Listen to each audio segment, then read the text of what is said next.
Escute com fé o que diz a palavra de Deus. E quando orarem, não sejam como os hipócritas que gostam de orar em pé nas sinagogas e nos cantos das praças para serem vistos pelos outros. Em verdade lhes digo que eles já receberam sua recompensa. Mas ao orar, entre no seu quarto e, fechada a porta, ore ao seu pai que está em secreto. E o seu pai que vê em secreto lhe dará a recompensa. E orando, não usem vãs repetições como os gentios, porque eles pensam que por muito falar serão ouvidos.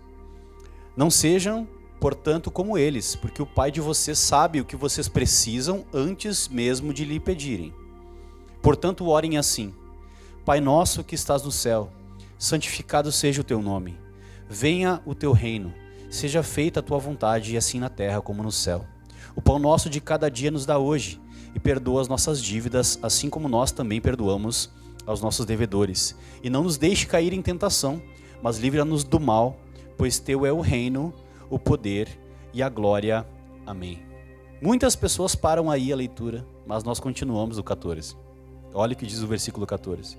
Porque se perdoarem aos outros as ofensas deles, também o Pai de vocês, que está no céu, perdoará a vocês. Se, porém, não perdoarem aos outros as ofensas deles, também o Pai de vocês não perdoará as ofensas de vocês. Até aqui.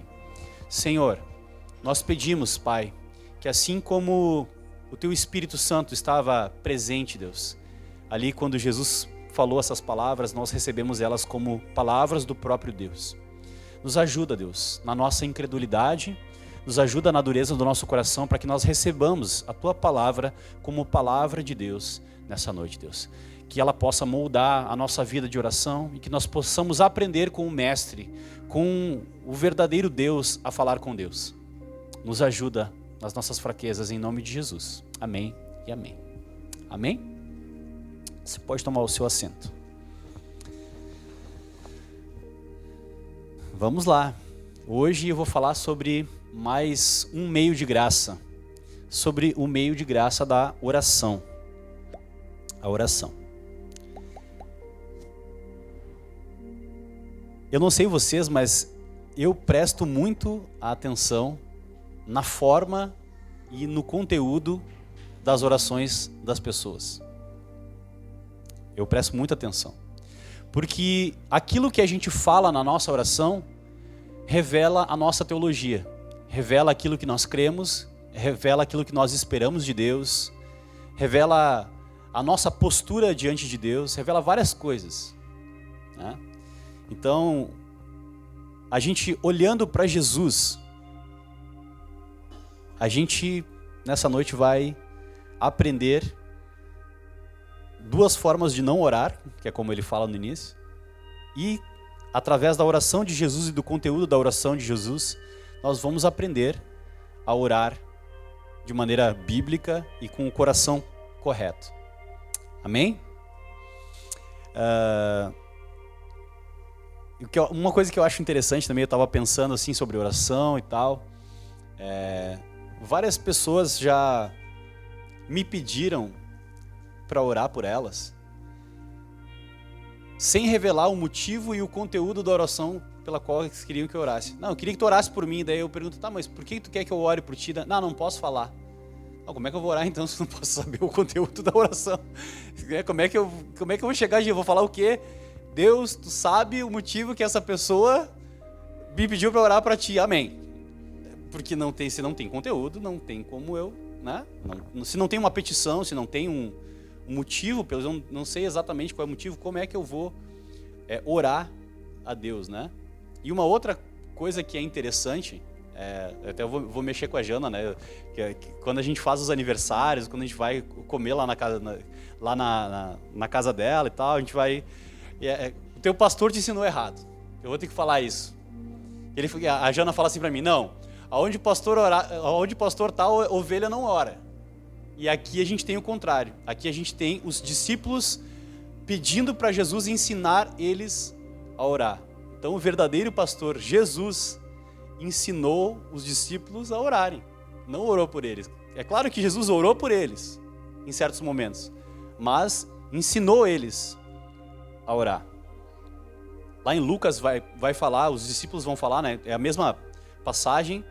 Os discípulos estão falando com Jesus e perguntam para Jesus, né? Pedem para Jesus, Senhor, nos ensina a orar, assim como João ensinou os seus discípulos a orarem. E aqui Jesus está ensinando os seus discípulos a orarem. Você sabe que Mateus 5, 6 e 7 são os capítulos que são conhecidos como o Sermão do Monte.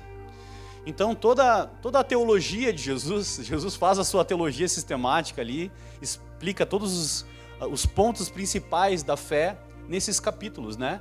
Tanto da parte ética, moral, mas também na parte relacional com Deus. E aí então ele faz essa oração, né? Então, uma das coisas que eu queria desmistificar é a oração do Pai Nosso. Ela é mais do que uma reza ou que uma oração que a gente repete sem pensar no conteúdo.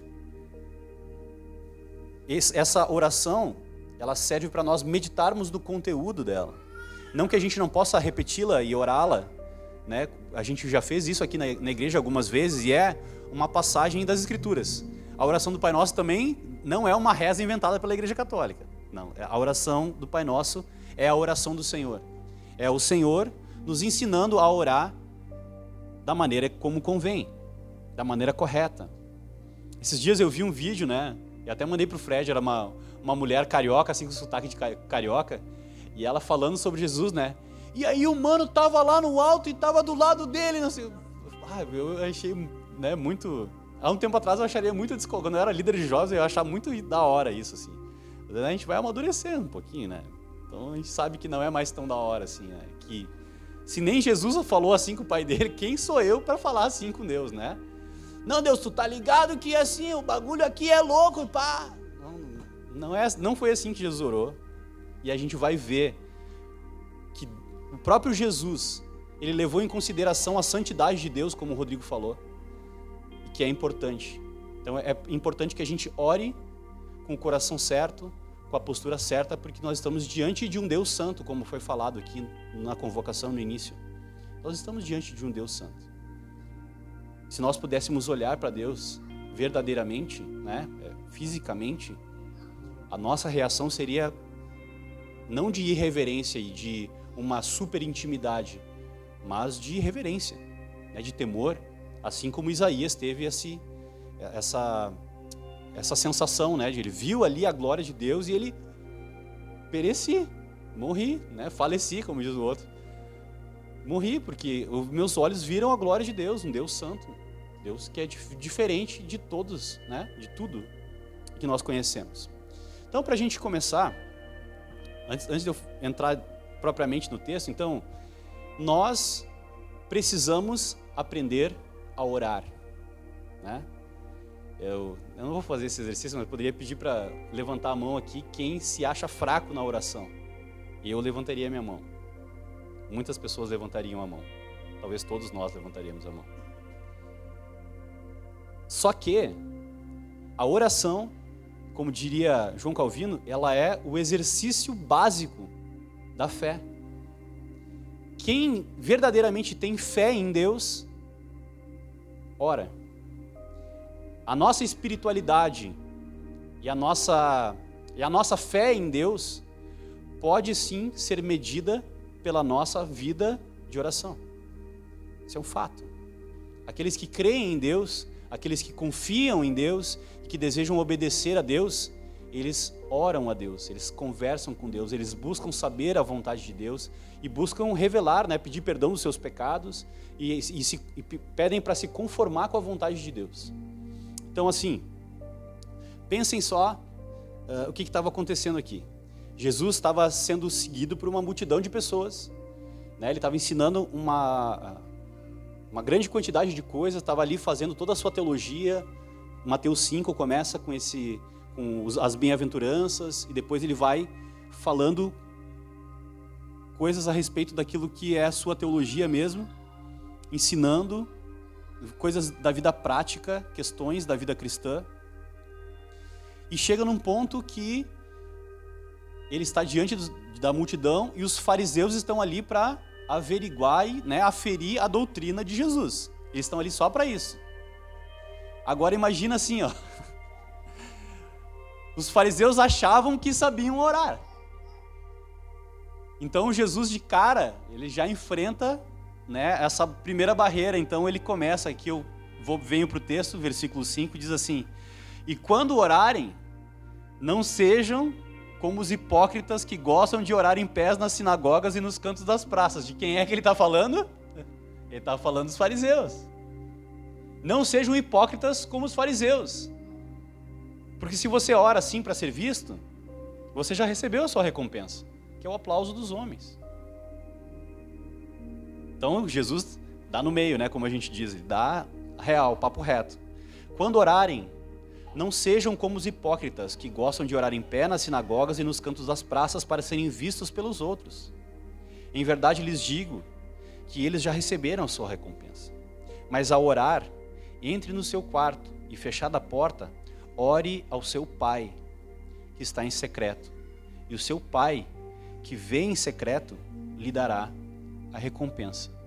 Então, a primeira coisa aqui, Jesus então ensina duas maneiras de como não se orar. Então não ore de maneira hipócrita e super espiritual como oravam os fariseus. Tá? Nunca me esqueço aqui, agora é uma piada, depois que eu contar vocês precisam rir, tá? Então eu já estou avisando antes. Agora eu vou começar a avisar antes, que daí talvez surta efeito. O irmão da igreja, né? O irmão da igreja foi chamado para fazer uma oração, que nem o Jonathan veio hoje aqui. Ele se preparou, jejuou, né? Agora era a oportunidade dele brilhar nos holofotes, né, da igreja. É a oportunidade que ele tanto queria para, né, aparecer ali, né, falar e tal, fazer uma oração no culto, uma oração de abertura. E ele recebeu a oportunidade, né? Daí ele orou: poderoso e saboroso Deus, nessa noite nós vamos curar os demônios e expulsar os enfermos. Se empolgou, ele quis fazer uma oração para se aparecer, para querer ser eloquente, super espiritual, e se equivocou. Poderoso e saboroso Deus foi bom, né? Soberano e poderoso Deus. Então ele estava ali orando como alguém que queria aparecer, que queria ser visto. Não orou da maneira correta. Não orou com o coração correto, da forma correta.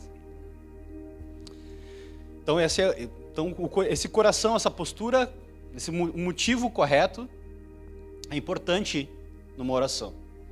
Muitas pessoas, quando eu era líder de jovens, né, de adolescentes, eles faziam umas perguntas meio esdrúxulas, assim, né? Pode orar pelado no banho? Tá? Pode, né? Mas pra quê? Entendeu? Tipo, tem outro, pode? Eu recebi essa pergunta uma vez, sério. Tu pode, né, falar com Deus em qualquer momento e tal, às vezes faz essa pergunta já de pegadinha, né? Então, Jesus está explicando, então, antes que passe pela cabeça assim, posso orar a qualquer momento, em qualquer lugar, porque Paulo falou que é orar sem cessar, então eu tenho que orar no banho também. Tá? Não. Existe uma postura correta, existe uma forma correta da gente orar. Não que tu não possa, né, falar com Deus. No banho também pode, tá? Mas pode também e deve, né, fora do banho. Mas ao orar, então, olha o que Jesus diz. Mas ao orar, entre no seu quarto e, fechada a porta, ore ao seu Pai que está em secreto. Então é um momento, é um local, a porta fechada do quarto é um lugar seguro onde nós podemos abrir o nosso coração diante do Pai. E esse é o ponto. A gente precisa não ser hipócrita, a diferença entre hipocrisia, né, o contraste é a sinceridade. Sinceridade, sabe de onde vem essa palavra sincero, né? É sem cera, é aquele vaso que mostra as suas rachaduras. Vem daí a palavra sinceridade. Então nós precisamos orar e ser sinceros, mostrar as nossas falhas, as nossas rachaduras, os nossos defeitos e abrir o coração. É isso que Jesus está querendo nos ensinar. Então essa é a maneira correta de orarmos. É o Pai que está em secreto, Pai que vê em secreto, lhe recompensará. Então, uma outra coisa que é importante aqui é, os fariseus, eles tinham uma visão, e todo o Antigo Testamento dá essa ideia da santidade de Deus, de uma separação entre Deus, e isso é didático, né? uma separação entre Deus e os homens por causa do pecado. Tanto que o Santo dos Santos, ele era separado por um véu. Então ali é onde estava a presença de Deus e havia esse véu que era a separação. Daí, então, quando Jesus morre, o véu é rasgado. E essa presença de Deus agora, ela está conosco. A gente tem, então, intimidade com Deus. A gente pode se achegar a Deus porque o que fazia separação entre nós e Deus, que era nosso pecado, foi aniquilado na cruz. Então a gente pode, sim, por meio de Jesus, chamar Deus de Pai. Aqui tem algo que eu acho interessante falar, é que nem todo mundo pode chamar Deus de Pai. Ai, pastor, mas todo mundo é filho de Deus. Não, todo mundo não é filho de Deus.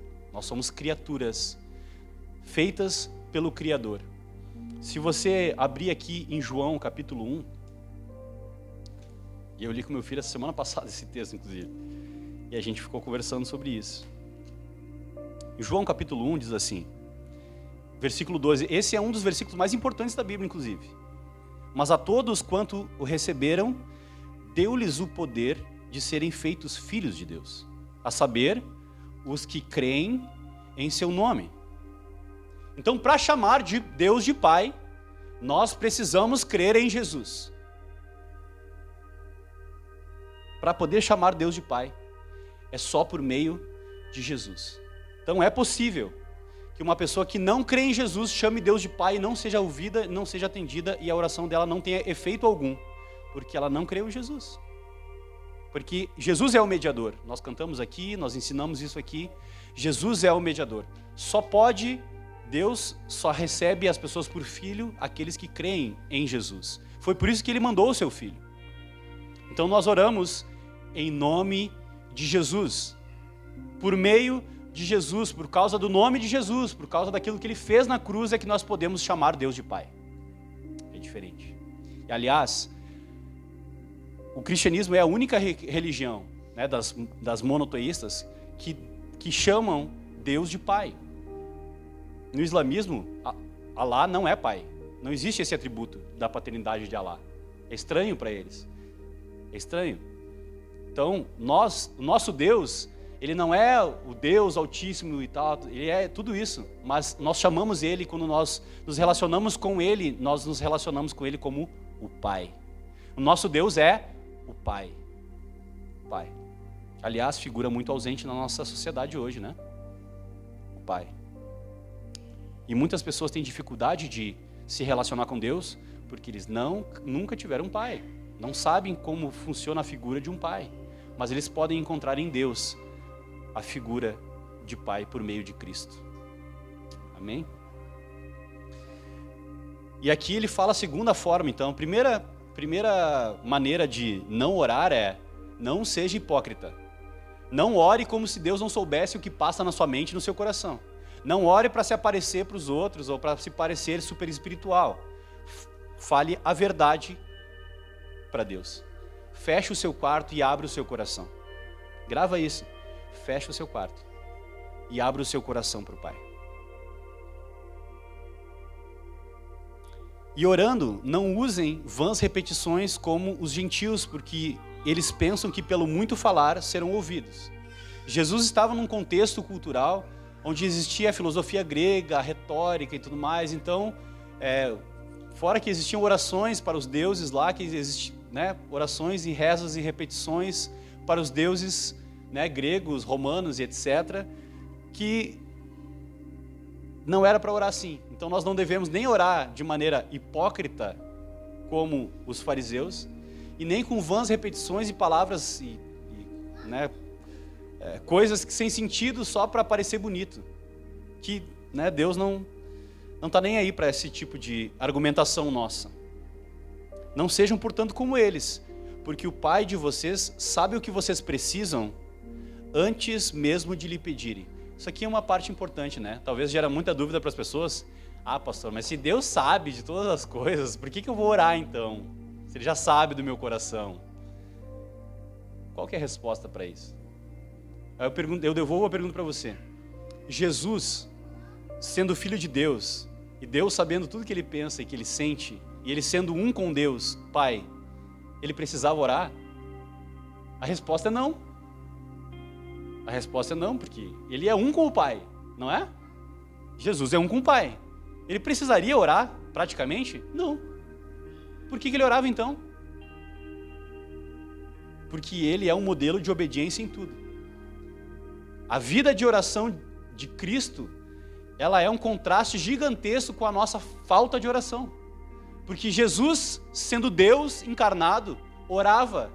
O que sobra para nós? O que sobra para nós? Jesus orava todo o tempo.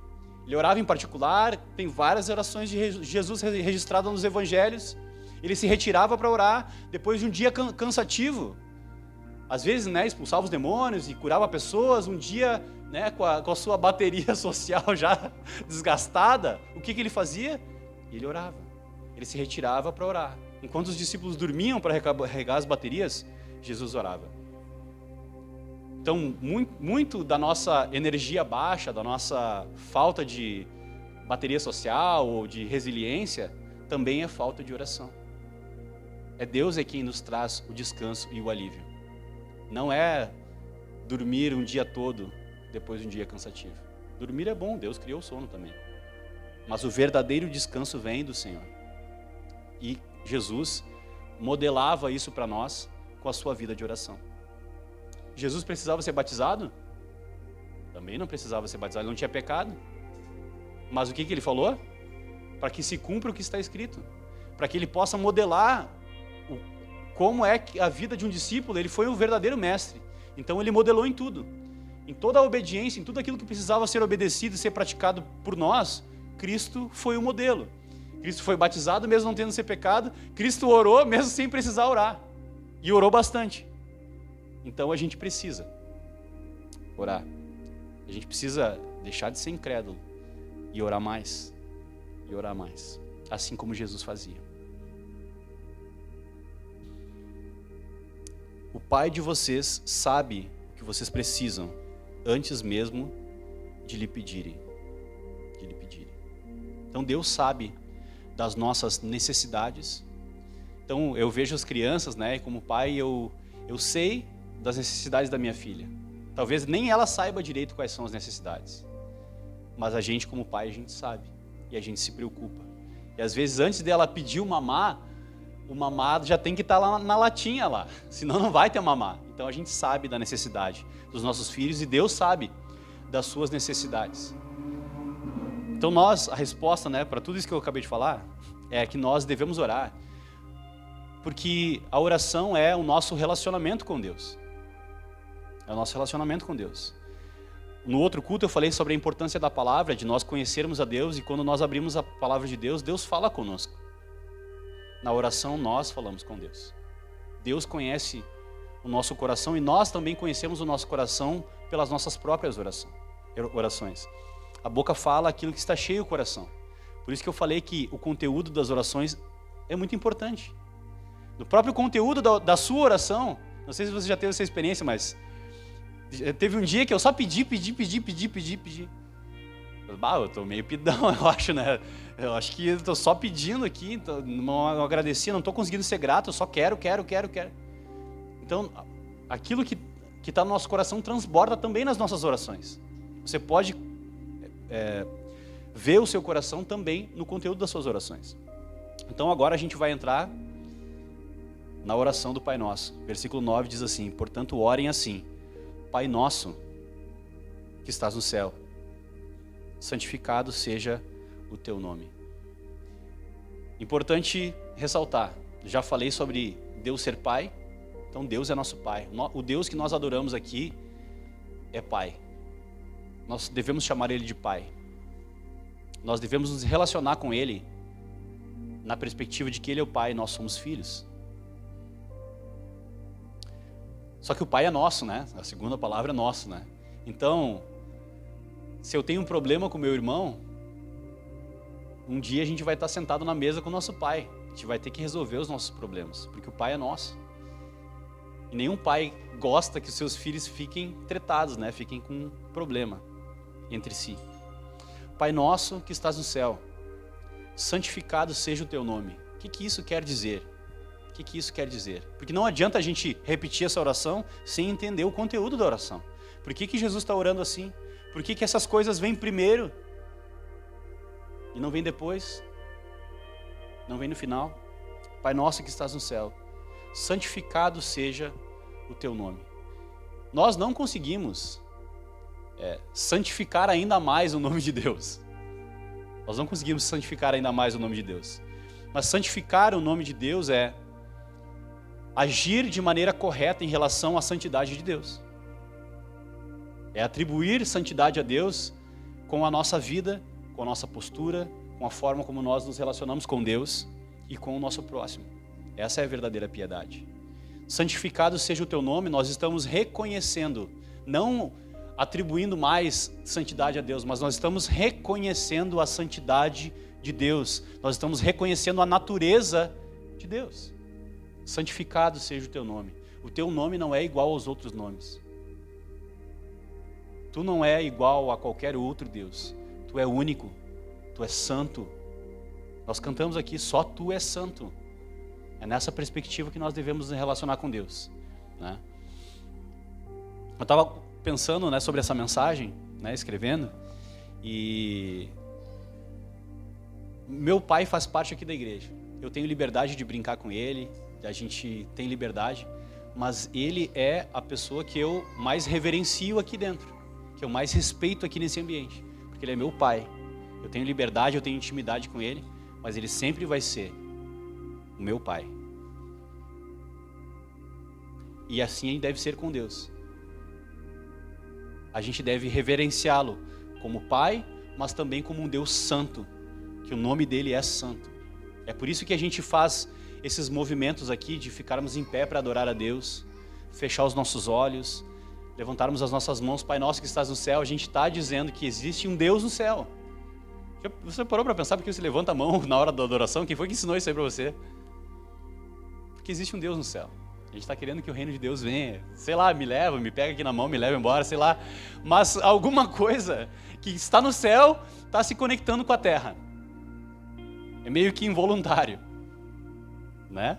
E a gente faz por imitação também, mas a gente está adorando Deus que está no céu. Santificado seja o teu nome. E aí, venha o teu reino.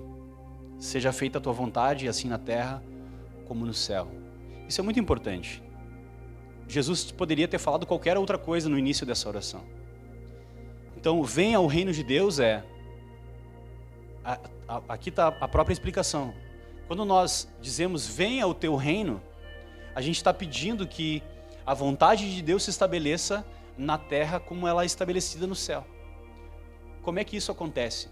Quando nós vivemos também uma vida de santidade como Deus é santo. A vontade de Deus, lá em Tessalonicenses, diz que a vontade de Deus é a vossa santificação. Qual é a vontade de Deus? Como é que o reino de Deus vai vir? Quando todos nós buscarmos a santidade em Deus. A santificação em Deus. Isso só virá através de uma vida de oração, de busca na palavra, de um relacionamento profundo com o próprio Deus. Vocês lembram que Deus falou para Abraão, anda na minha presença e ser perfeito? Anda na minha presença e ser perfeito. Não é seja perfeito e depois venha para a minha presença. É, ande na minha presença e seja perfeito. E Abraão não foi perfeito, teve vários problemas ali, mas ele foi... É bom esse exemplo, pensa comigo. Abraão era um cara pagão, né, nada a ver, e daí Deus chamou ele para fazer uma aliança com Abraão. E aí Abraão começa a ser amigo de Deus, começa a andar com Deus. E as atitudes de Abraão começam a mudar, ele começa a conhecer a Deus e começa a agir de maneira conforme ele vai conhecendo a Deus. Qual é o ápice da história de Abraão? O ápice da história de Abraão está lá em Gênesis, se eu não me engano, capítulo 22, em que ele vai sacrificar o próprio filho. Deus, a gente sabe que um amigo é amigo mesmo quando a gente pede uma coisa bem difícil para o amigo e o amigo vai lá e faz. Aí a gente sabe, porque na hora boa, na hora do churrasco, né? Na hora do churrasco todo mundo é amigo. Mas na hora da roubada, na hora da coisa difícil, é que a gente sabe quem são os de verdade. Quem é que é amigo verdadeiro. E Deus pede alguma coisa muito impossível para Abraão, para testar a confiança de Abraão em Deus e o relacionamento que se construiu ao longo desse tempo. E Abraão então vai até o monte, né? Tem toda aquela, tem a música que você sabe da música que eu estou falando, né? Que ele sobe no monte com o menino. Pensa assim, ó, Abraão já tinha mais de 100 anos naquela época e o menino devia ter uns 15, 16, 14, sei lá. Pô, um adolescente consegue fugir de um pai de 100 anos, né? Consegue. Então Deus estava trabalhando no coração do menino e do pai. Ambos estavam oferecendo aquele sacrifício agradável. Ambos estavam ali. Então o ápice de conhecer a Deus, de querer o reino de Deus, é fazer com que a vontade de Deus se estabeleça na terra. Era o que Abraão estava fazendo. Essa é a vontade de Deus, então eu vou fazer. Isso é o reino de Deus.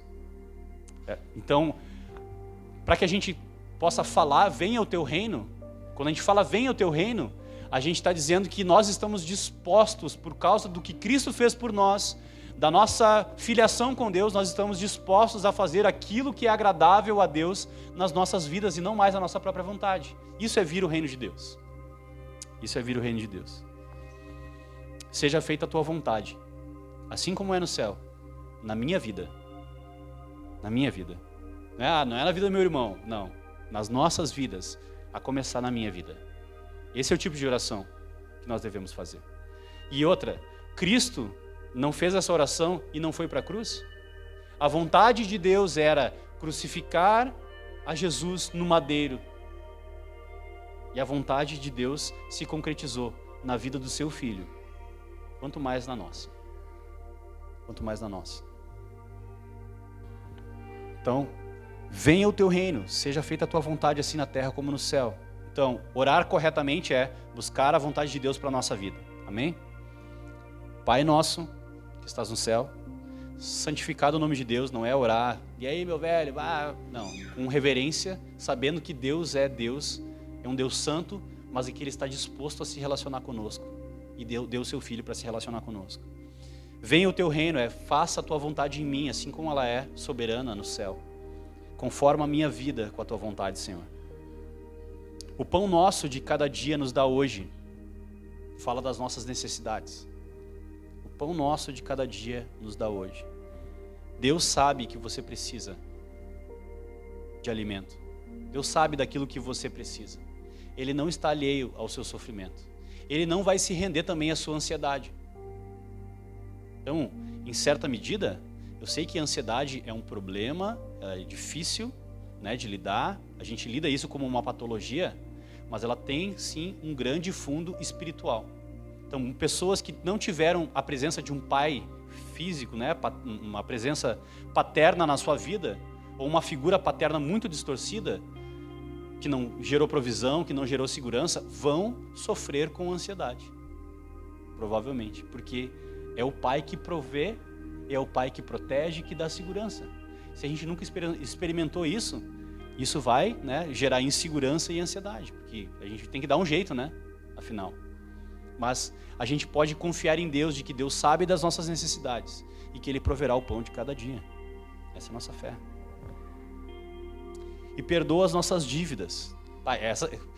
Como eu gostaria que isso significasse que a gente pode orar e o nosso nome sumir do Serasa, do SPC, e nossas contas, nossos boletos serem apagados imediatamente, mas não é isso que significa esse texto.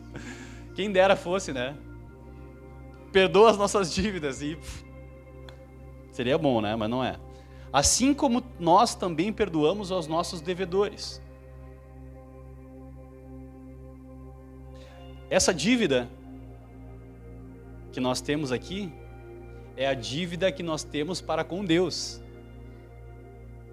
É a dívida que nós temos para com Deus. Então Deus perdoa os nossos pecados na medida em que nós estamos dispostos a perdoar aqueles que nos ofendem. Esse é o conteúdo da oração. O que Jesus está dizendo aqui é: não adianta querer que Deus te perdoe se você não perdoa ninguém. Não adianta querer que Deus te perdoe se você não perdoa ninguém. O perdão é uma das marcas distintivas do verdadeiro cristão. Não é necessariamente a moralidade, não é a castidade, não é a honestidade propriamente, mas o perdão.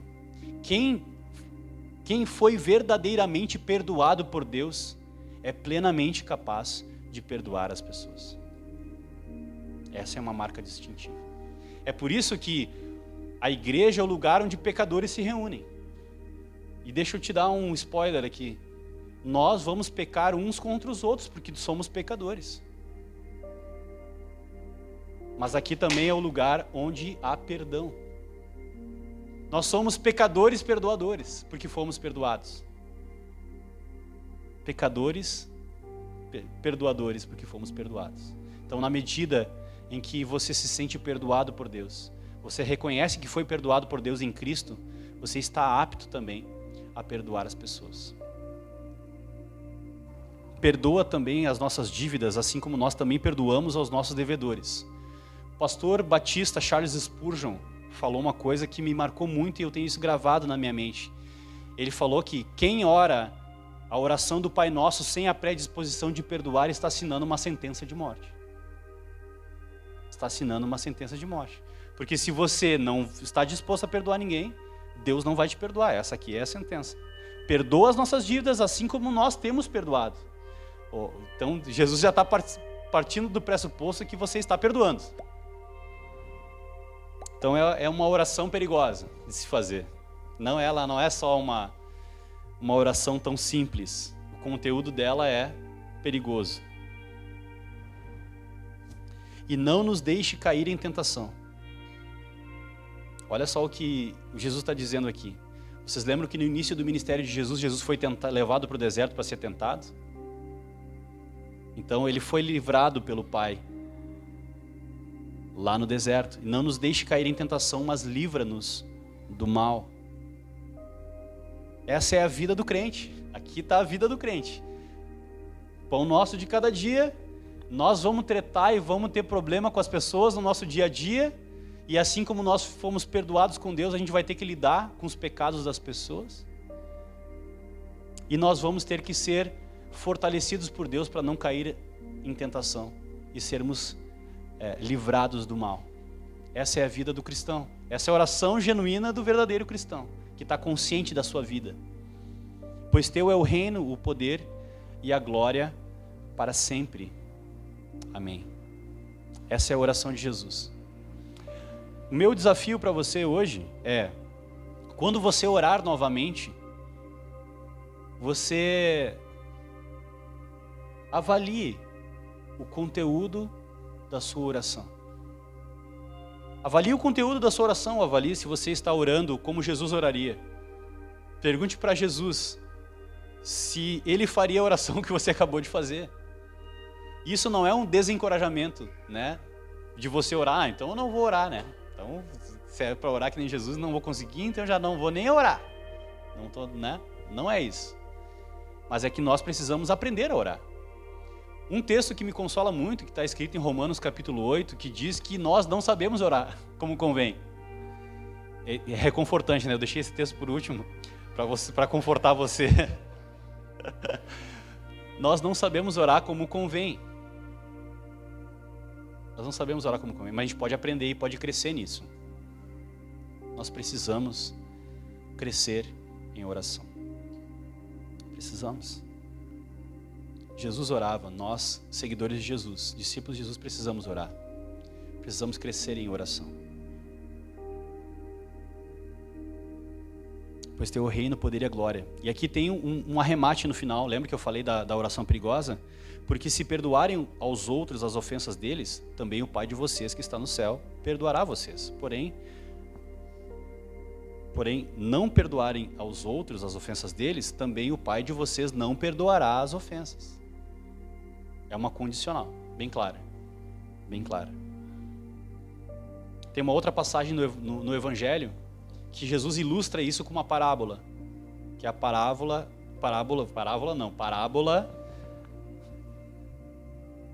de um rapaz que deve uma dívida homérica para um rei, e o rei prontamente perdoa ele. E aí chega um cara que está devendo uma dívida pequenininha para ele, e ele quer cobrar o cara e coloca o cara na cadeia, e depois o rei fica sabendo disso e vai lá cobrar dele. Exatamente isso, a vida cristã. Nós fomos profundamente perdoados por Deus e continuamos sendo perdoados todos os dias. E é por isso que nós podemos e devemos chamar Deus de Pai e nos relacionar com Ele dessa maneira. Então não desanime, meus irmãos. Nós devemos orar. Devemos orar, e esse é um meio de graça. A oração, ela não transforma o coração de Deus, e a oração não serve para fazer com que Deus faça a nossa vontade. Mas ela serve para mudar o nosso coração, para que nós nos disponhamos a fazer a vontade de Deus. É isso que serve a oração. Para nós encararmos a Deus face a face, aprendermos com Ele, e assim nos relacionarmos com Ele. E não desanime também, porque nós não sabemos orar como convém. A gente vai errar muito na oração. Mas o Espírito Santo, Ele intercede por nós com gemidos inexprimíveis. É isso que a palavra de Deus fala. Mesmo que você ore errado, Deus está vendo o teu coração, se tu não está sendo hipócrita, se tu não está falando um monte de coisa. Deus está olhando para o teu coração quando você está orando. Então ore. Quando você dobrar o seu joelho, Deus vai estar olhando o seu coração. E aquilo que você falar errado, o Espírito Santo vai usar um Google Tradutor lá e vai chegar diferente. E o bom é que a vontade de Deus sempre acontece na nossa vida, de uma maneira ou de outra. Então, olha que maravilha. A gente se exercita orando. Se a gente orar errado, o Espírito Santo leva as nossas orações mesmo assim a Deus, interpreta elas com gemidos inexprimíveis. E no fim da história, Deus é soberano e a vontade dele vai prevalecer. Então tá tudo bem. Amém? Amém. Então, só para a gente fazer aqui algumas aplicações. O João Calvino, ele falou que a oração, ela é o exercício básico da fé. Paulo falou para Timóteo assim: exercita-te na piedade. Se na academia da piedade tem 2 máquinas, sabe? Na academia da piedade tem 2 máquinas, a palavra e a oração. E você precisa fazer esses exercícios, senão você vai ficar atrofiado na sua fé. Você precisa ler a palavra de Deus para conhecer a vontade de Deus e ouvir a voz de Deus. E você precisa orar para aprender a confiar em Deus, depositar ali a sua esperança no Senhor, para também exercitar a sua fé. Você quer ter uma fé forte? Exercite na oração. Se matricule hoje na Academia da Piedade, está com desconto, R$12,99. Eu podia até fazer um voto agora, né? Um envelopezinho, mas não vai fazer. É de graça a Academia da Piedade, viu? É de graça. A sua Bíblia está lá esperando ser lida, e Deus está esperando ouvir a sua voz através da oração. Então, nós precisamos aprender a orar. E agora, uma carta pastoral, que chegou a hora da carta pastoral.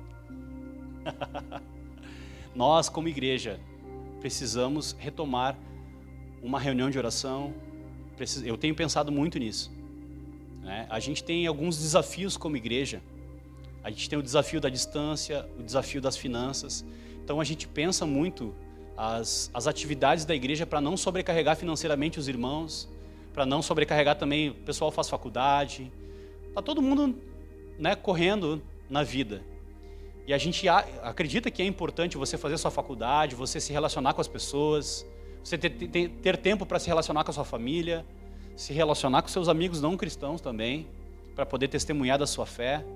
Então, se tem alguma programação na igreja, ela é pensada para caber dentro da sua agenda também. Vocês sabem, a gente coloca os programas, estava pesado fazer o discipulado toda semana, vamos fazer de 15 em 15 dias, mas com qualidade, vamos fazer de 15 em 15 com qualidade. Mas a gente precisa retomar a oração. Vocês sabiam que as reuniões de oração são as reuniões mais vazias da igreja? Isso é senso comum. Chamar para jogar uma bola é 2 palitos. Enche. Agora chamar para orar, então, mas é necessário. Então a gente, diante dessa palavra, essa aplicação é bem genérica, você precisa orar na sua vida, e como igreja nós precisamos orar juntos, orar uns pelos outros. Quando a gente ora uns pelos outros, a gente se importa uns com os outros. Só que a gente tem que falar o motivo, né? A gente tem que ser transparente e falar o motivo, né? Não, ora por mim, ora por ti. Deus sabe o que tu quer e Deus sabe o que eu quero. Então abra a sua vida, meu irmão. Diga qual é que é os teus reclames aí, qual é os teus problemas para mim, que eu vou falar os meus para ti também. Nós vamos orar junto e no final vai dar tudo certo, como diz o Fernando. Deus é soberano e Ele está cuidando das nossas necessidades. E a gente vai crescendo em intimidade com Deus. Então, muito em breve, a gente vai decidir qual vai ser o dia da semana e horário que fica melhor para todo mundo, para nós termos uma reunião, mesmo que seja online. Fecha a porta. Vou fazer um texto, uma adição posterior na palavra. Uma adição posterior é: feche a porta do teu quarto, abra o seu notebook ou o seu celular e fale com os irmãos da igreja e vamos juntos orar. A gente vai fazer online para não precisar sair de casa, mas a gente vai orar. Amém? Amém. Você reconhece que você precisa crescer em oração? Essa palavra foi para você nessa noite? Amém? Eu tenho certeza que se nós... Porque assim, não adianta a gente ter uma boa igreja, né, que prega fielmente a palavra de Deus, que as pessoas aqui se esforçam para pregar a palavra de Deus. Não adianta você ouvir aqui e ouvir uma pregação maravilhosa. Pode estar o Spurgeon aqui pregando, ele já morreu, mas pode estar o pregador, o seu pregador preferido pode estar aqui pregando o evangelho. Se essa mensagem não encontrar guarida no seu coração e ela não tiver um resultado prático, não adianta nada. Não adianta nada. A palavra de Deus precisa gerar alguma atitude positiva, né? De mudança em nós. Nós viemos até aqui hoje para ouvir qual é a vontade de Deus para a nossa vida, não viemos? A vontade de Deus para a nossa vida nessa noite, o que Deus está falando para nós é: Deus deseja que você e eu oremos mais.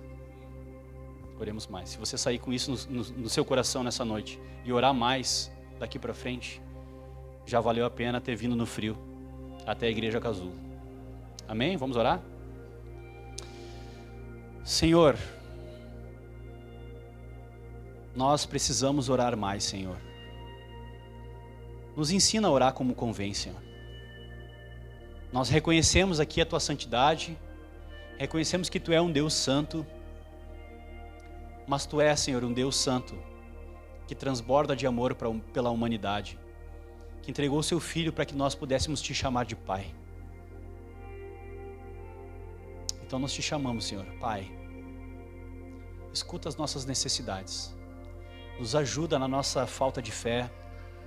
E a nossa falta de fé, ela se transforma em falta de oração muitas vezes, Senhor. Nos ajuda a orar como convém. Nos ajuda a confiar em Ti e manifestar isso. Manifestar a nossa confiança em Ti através da oração, Senhor. Eu preciso, Deus, de Ti.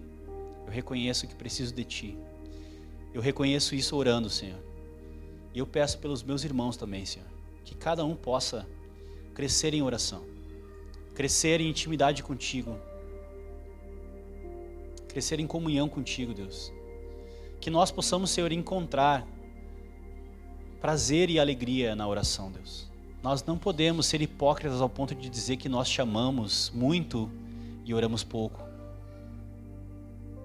Que o nosso amor por Ti, Senhor, seja revelado através da nossa vida de oração. E que ao orar, o nosso coração seja preenchido com mais amor por Ti ainda, Senhor, e uns pelos outros. Nos ajuda, Senhor, nas nossas fraquezas. No nome de Jesus, nós oramos como igreja. Se você concorda comigo, diga amém.